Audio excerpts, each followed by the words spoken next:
We are joined with Peter Coffin. Peter Hey. Coffin is a journalist with over 250,000 YouTube subscribers, podcaster, and author.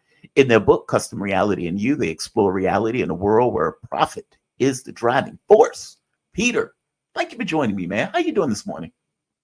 I'm good. How about yourself? So far, so good. I'm here. I I am awake, aware, and I am not living in Syria. So I can't Yeah. complain regardless of what else is going on with my life. I mean, you could, but it would look superfluous. Yes. Yes. It would look bad considering. So no, I agree with you, man. Thank you for joining me, man. I'm waiting on Angie, but I want to start. I want to get your take on something. All right. So this broke yesterday, right here. Daniel Perry. This is the subway choker. Okay. He was acquitted in the subway death of the guy he choked to death. And to be clear, what it boiled down to, what I suspect was a self-defense issue that Right. other people on the subway. In fact, Mayor Adams had a fascinating take on this. Adams was Hmm. like, "Yeah, if people are being harassed or people are being threatened on the subway, I would hope that other New Yorkers get involved in order to protect the people that are on the subway." Now, speaking to Ted Rawl lives in New York, and Rawl was Hmm. talking about how riding the subways can be a terrifying experience in New York because it seems that all of the mentally ill people also just so happen to ride the subway, and that anybody who has been on a New York subway has dealt with some level of harassment of being on that subway. No, no, And no, no. Unless you're the harasser. well, that is true. It's kill or be That is killed out true. there, Jamal. That is true. Thank you. I don't want to disinclude the harassers in this group, but there's an interesting question to be asked. I guess my thing is I don't take issue with Perry choking him, if that makes sense. Like, meaning I don't take issue with him defending people on the subway. I take issue with the death. Yeah. Meaning you couldn't let him go a minute before. Like, it's that Yeah. part. It's excessive. It comes across as a bit excessive to me. But a jury Hmm. of his peers found him not guilty. What are Yeah. your thoughts? The thing about that is you can't just like accidentally choke somebody to death in like 30 seconds. That's not how it works. You have to do it for a Right. long period of time to actually, injure someone to the point where it threatens their life. You have to cut off oxygen to the brain for a long time. I mean, Mhm. it's deliberate when it happens. You have to do it. Like if you remember with the whole George Floyd situation, he had a knee on his neck for I think it was 8 minutes and some Yeah, it odd was like 9 minutes, give or take. nine. Yeah, Yeah, it was a little it bit was a less than long. 9 minutes. Yeah. I mean, regardless of, I mean, there's tons of controversy over how that happened, but it shouldn't shock anybody to be choking somebody for 9 minutes that it would kill them. Like, but Right. there's a point where, like, let's say you choke somebody out for 30 seconds.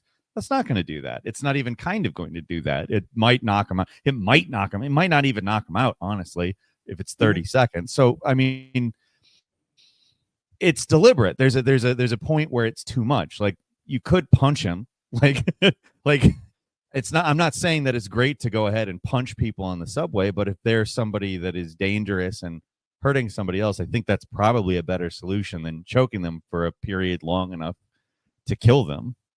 Or let the guy go. I mean, like, I guess at a certain point, because the people I remember were on the subway and they were telling him, like, dude, like, you're going to Yeah. kill him.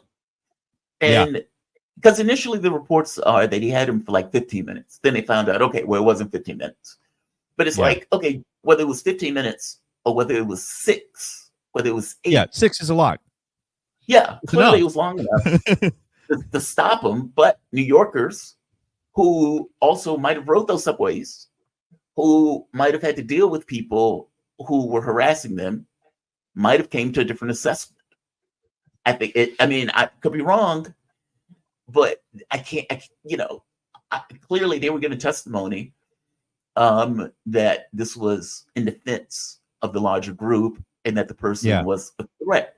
And what's his name? Mayor Adams even came out and said, like, yeah, he was like, there was a lot of propaganda around this. The people who they were showing, they was like showing him when he was like young, like they show him as a, as a 12-year-old boy and say, Yeah. oh, look at this safe and harmless man and stuff like that. And it's like, okay, well, that's not really the guy that they were No. confronting at that moment on the subway. Adams is fascinating to me because Adams seems like he had a come to Jesus moment. And the moment that Trump was elected, he was defending Trump's policies, especially on the issue of immigration. Adams has complained about immigration before, so I take that with a grain of salt. But even when he was on The View, he was pushing back on a lot of the stuff that Goldberg and that other lunatic, Joy Behar, were saying on air. And I was like, okay, Adams has had a come to Jesus. Either the case that was brought against them, I don't know what it was, but something seemed to have changed with Adams politically on that front. I don't know what it was. It was just fascinating to me. He seemed to have had a total realignment. Yeah, the whole thing is kind of crazy, and it's not as if he is exclusive in that. There's a lot of people that I have seen that are just kind of like the last year, I think, really harmed the Democrats, because there are a lot of people that I've seen go through something similar. Obviously, they haven't gone through the same kind of event, but I've seen a lot of people go through that same kind of like, you know what? I've been lied to a lot about this. I've seen a bunch of stuff that's just not, it's not real. It's provably not real. Like, I mean, we've gone over it several times when talking about the election, the whole like bloodbath thing. There's a number of incidents like that with Trump where he said something like the Liz Cheney thing. That's the way that the news reported that was so obviously fake. It was not. Anybody with a brain knows that he wasn't saying anything controversial or strange. He was actually saying something that anti-war people have said for decades and decades. Not of Liz Cheney specifically, but of politicians. I don't know. There's just a lot of people who have seen, I think, big changes in the last few months. It's kind of just becoming this running total that's too much. It's gotten past a point where people are. I've seen people who I did not expect to be supporting Trump. Let's say. What do you mean? Give me an example. Like, you mean just so? For example, Anna Kasparian. Anna Kasparian has been fascinating to me. She has had this weird political arc where she has been pissed off at lefties. She says she felt like they abandoned her. She called them an occult, which is astonishing. And she's on the Young Turks, which calls itself a progressive outlet and is blue no matter who in pretty much every election, despite the fact that they would complain about Democrats and everything else. Anna has come out recently saying, I met a friend of mine that's a Trump supporter. She said when she got to know him, she realizes, oh my God, he's not this monster that everybody said he was. And even pushing back on the left on some of the more extreme elements of what they would call like kind of the social politics, not economic stuff. Sure. So yeah, I guess I do see it in a few people on this front. What do you think it is, though? Do you think it's just the Democratic Party has moved so far away from the economic angle that they've gotten more into the social policy that they are leaving people behind, they're alienating people? What do you think it is that has caused those people to kind of shift in their political alignment? Or did they shift at all? Was it just the party has moved beyond them? I would say I didn't leave the Democratic Party. It left me. And I think a lot of people would say that. Sure. What do you think it is? I think that there's kind of two versions of it. If I'm completely honest, I'm not super impressed by Anna Kasparian. Like, I think that she has decided at a very wait a minute, just to interrupt. To be fair, I'm not impressed by her at all. And I take the piss out of her all the time. I was more shocked by this arc that she seems to be going through now. I'm sorry. No. Well, no, the thing is, I agree with a lot of what she's saying. That's not what it's not that I think that she is wrong. It's that people like myself have said a lot of similar things for a long time. And I'm far from the only person who has done that. I know countless people who have been very critical of the Democrats. And really, she's been very critical of the Democrats. That's not really exactly what I'm saying. Mhm. I have been very critical. Like I've made stuff like this Horseshoe Theory is Right book, which is it's showing the left as it exists in the United States as not really, I mean, maybe it takes different moral stances and has different aesthetics, but functionally is ultimately the same thing and protects the same things as the right, the institutions. Right.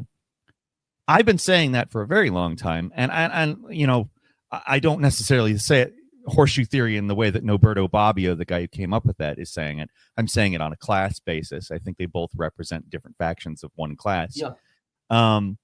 But you know, I have gotten attacked for that for a very long time, and she is among the type of person that has attacked me for it and has said, you know, there's problems with the left, but it's very different. And to say things like that, it's wrong. It's very wrong. And I see her go on shows like Glenn Beck, and Yes.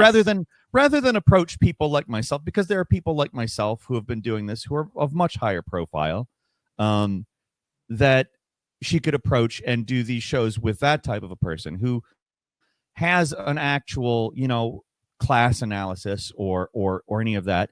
These people, you know, 4 or 5 years ago were calling the type of person that I am a class reductionist and canceling us and attacking us. And rather than coming to us, because our opinion hasn't changed, class hasn't become something different in the United States, they go to the Glenn Becks and the grifters of the other side and show off there. Oh, I have figured it out. It's like I am not impressed by that. I think that's it's a very cynical thing to do, because if you were really serious about the things that you're saying, and because I agree with a lot of them, let me be clear, there's a lot of things that Anna Kasparian is saying right now that I very much agree with. But I feel like there is a segment of people like myself who have said those things and have gotten shit on for many, many years. And, you know, we're as far as I'm not a lunatic. I certainly don't go out and make unprovable claims. I don't do that type of stuff. I say things that are observably true, and I get shit on for it. and these are the types of people that have shat on me traditionally. They, if they really are serious about what they're saying, need to come to people like myself. And again, like I said, there are people like myself that are saying things like this that are significantly higher profile than myself. And you go to them. I'm not even saying like come to me. Go to them. Why do you think she went to Glenn Beck? I mean, because you're right. Now that I think about it, the Glenn Beck thing is very weird. I remember when I saw her, I was like, I guess my first thought was like, okay, well, why are you on Glenn Beck? That was the first question. And then I was listening to her like, okay, I kind of agree with that. Then she went on Piers Morgan. That was the other person she went on. She was talking to Piers Morgan about the left, basically trashing elements of the left. Do you think she's going on these shows because in their mind, Trump won? Clearly, there's something that is going on with Trump, what all of the working class, many of the young people didn't show up for. And this is her way of trying to get a certain amount of bona fides with the right. Like, why do you think all of a sudden she went to Glenn Beck, of all people? Well, I think it's because these people do not have the class analysis. Like, this is a documentary. I would urge anybody who's currently watching to go to my YouTube channel, Very Important Documentaries, and watch this. Or if you don't like watching me in a jockey costume saying funny things and making the points, buy this book on Amazon. And just so the audience will know, it's called what's the name of the book? Horseshoe Theory is Right, but Not How You Think. Which I think is a good title. I'm just gonna pat myself on the back there for a minute. But I think that it's a situation where these people don't have this class analysis. So they don't see that Glenn Beck is the same thing as what's a popular one, like that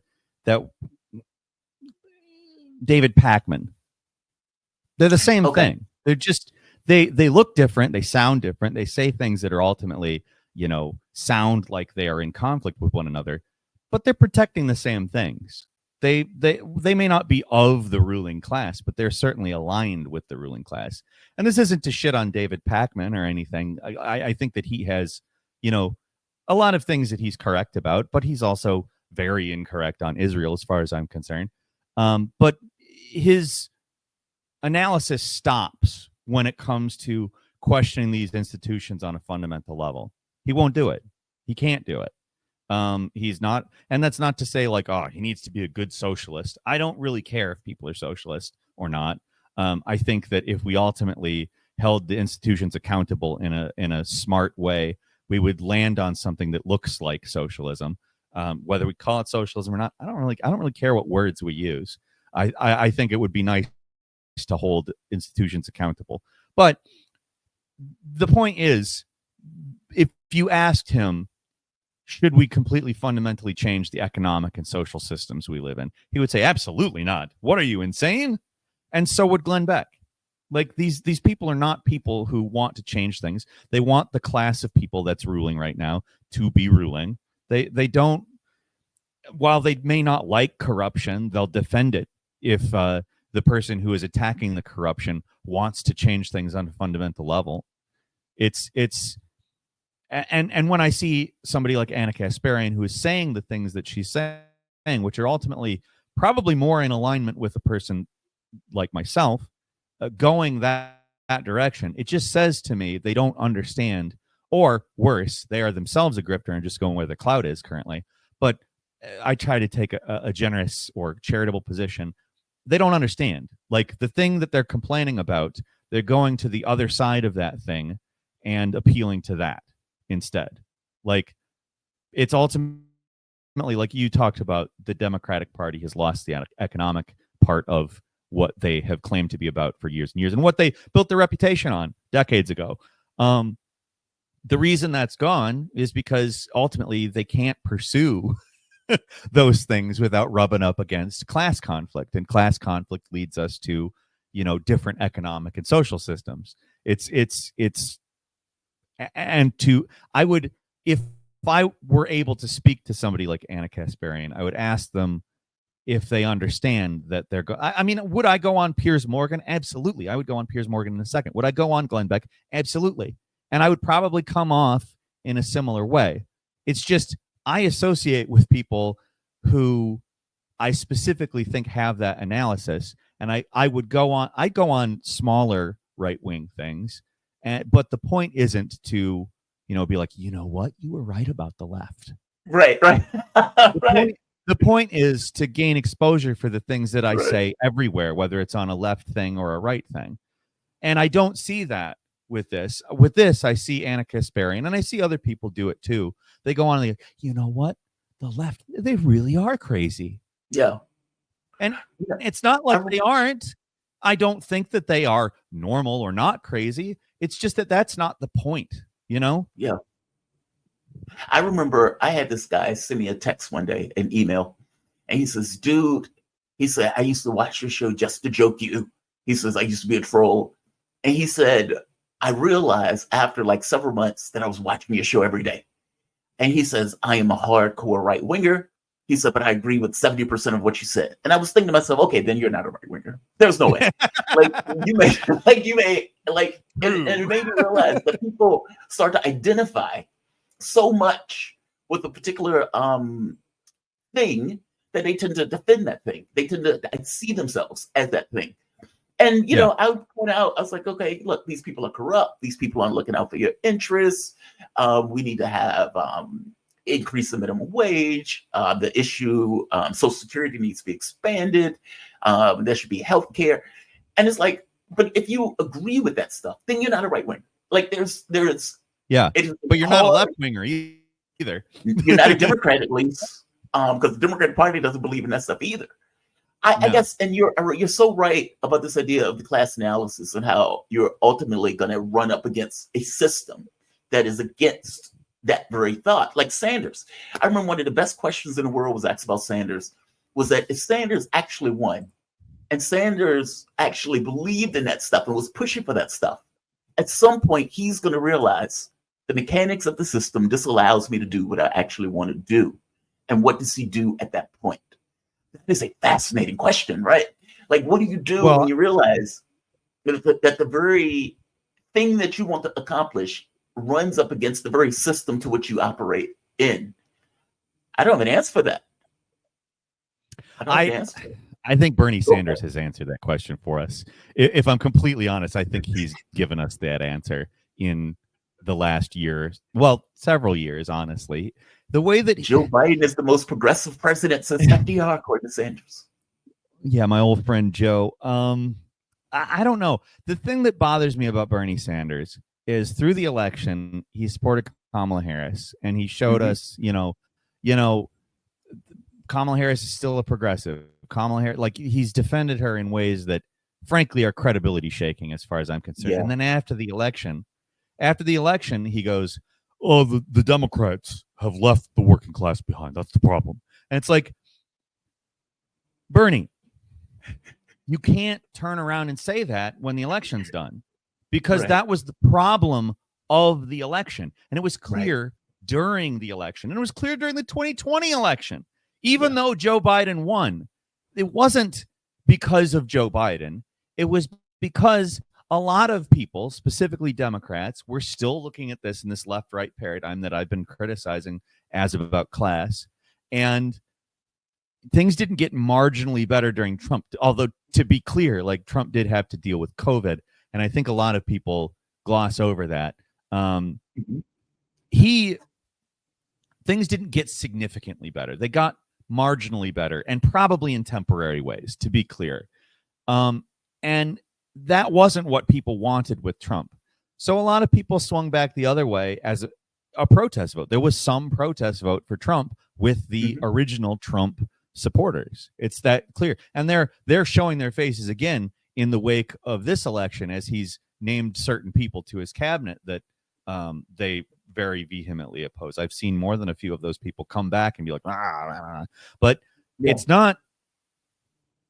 it's not as if the Democratic Party has done anything that is shocking in the last 4 years. Bernie Sanders coming after the election and saying, well, the reason they lost.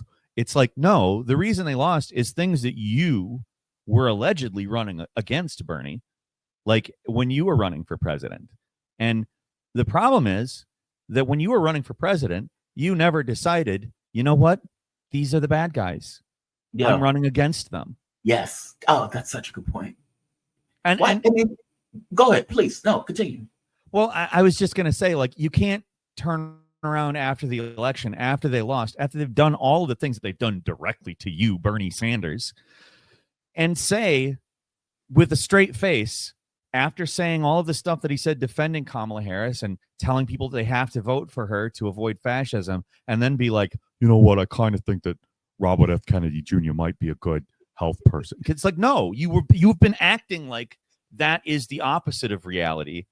And now that they're in, you're acting like that's the correct thing. So it's like, Mhm. I see that. I mean, Bernie Sanders, in all seriousness, a few years ago was the standard bearer for progressivism in the United States. And to see him do essentially, in my opinion, the same thing that I'm criticizing Anna Kasparian for doing, to just run over to the right and be like, yo, you know what, the Democrats are definitely bad. Um, it's it comes off as fake. He might be saying things that are true. I also think that Robert F. Kennedy Jr., as a health secretary, might do something about sugar regulation, which I'm Same here. very, very passionate about. It's a serious Agreed. problem in terms of the diet of Americans. You don't have choices that don't have a shitload of added sugar. That's a Yeah. serious problem. You have to do so much in order to avoid tons of added sugar. And if he addresses that, I am in full support of it. It just I mean, I have problems with him in other areas, but if that's Yeah. something that as health secretary he addresses, that is an unambiguous win for the American people. I think that, but it's not something that I just recently came up with.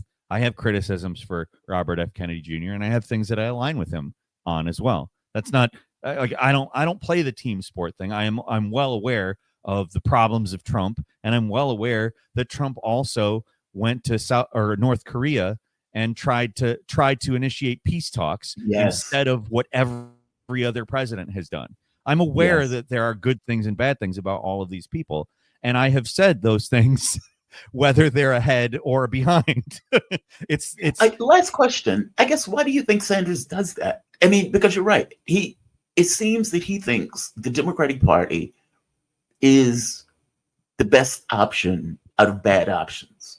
And I don't think he quite gets that if he would be willing to criticize the party, that he may actually get a better candidate. Like, meaning his undying support. They can always go to Sanders when they want to say, hey, this person is progressive. Ain't that right, Sanders? Yep, the person is progressive. And then immediately after the election, he attacks the guy. He attacks the party. Oh, they've abandoned the working class.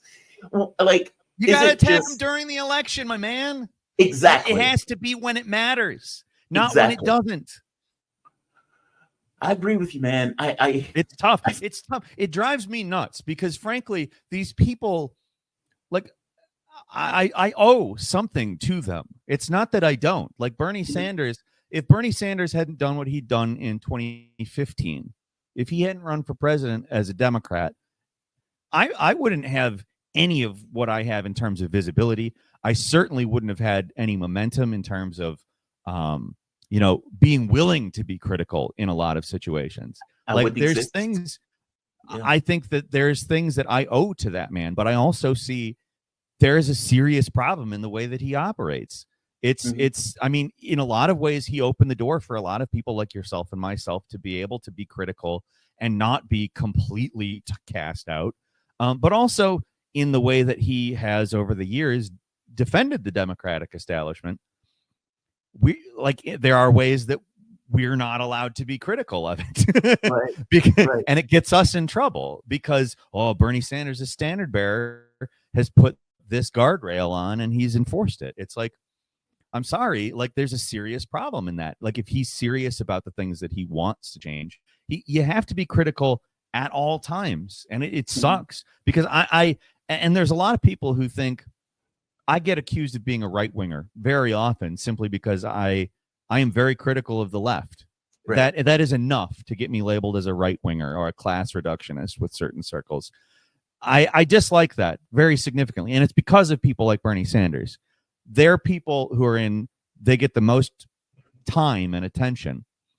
And when they don't go further, when they don't consistently criticize on the basis that if I wanted Medicare for all, I would need to plow over a lot of these people. They are in my way. They are my enemies, my obstacles. They're defending the other side that doesn't want any of that to happen. They're not with me. They're with them. And I can't defend them because they are my problem. Yeah. I don't know. And because of that, like, when I say, like, these two sides are ultimately part of one thing. They're ultimately defending one class. They're ultimately defending the institutions that are corrupt, even if they observe something correct. That it doesn't change what they're ultimately there for. I get called a right winger because that sounds too centrist. And it's there's centrism, and then there is understanding that there are problems with both sides. No, I agree with you. I think there are problems with both sides. I agree with your take that these guys are two wings on the same bird. Yeah, exactly. I used that in my documentary. I made a big old picture of a bird, and I did the same thing. Peter Coffin. Peter Coffin is a journalist with over 250,000 YouTube subscribers, podcaster, and author. In their book, Custom Reality and You, they explore reality where profit is the driving force. You can find Peter on YouTube and Twitter, and you can purchase their book on Amazon.com. Peter, man, thank you for this. And of course, there's this book. The Horseshoe Theory is right. It's $6 on Amazon because it's not a big book. You're not stuck with a big old novel with this one that makes its point and gets out. It's like short, sweet, to the point, and calls it a day. Yeah. Thank you, Peter, man. I really appreciate it. Always enjoy talking to you. Thank you for this. You have a good day, okay? You too. Thanks a lot, man.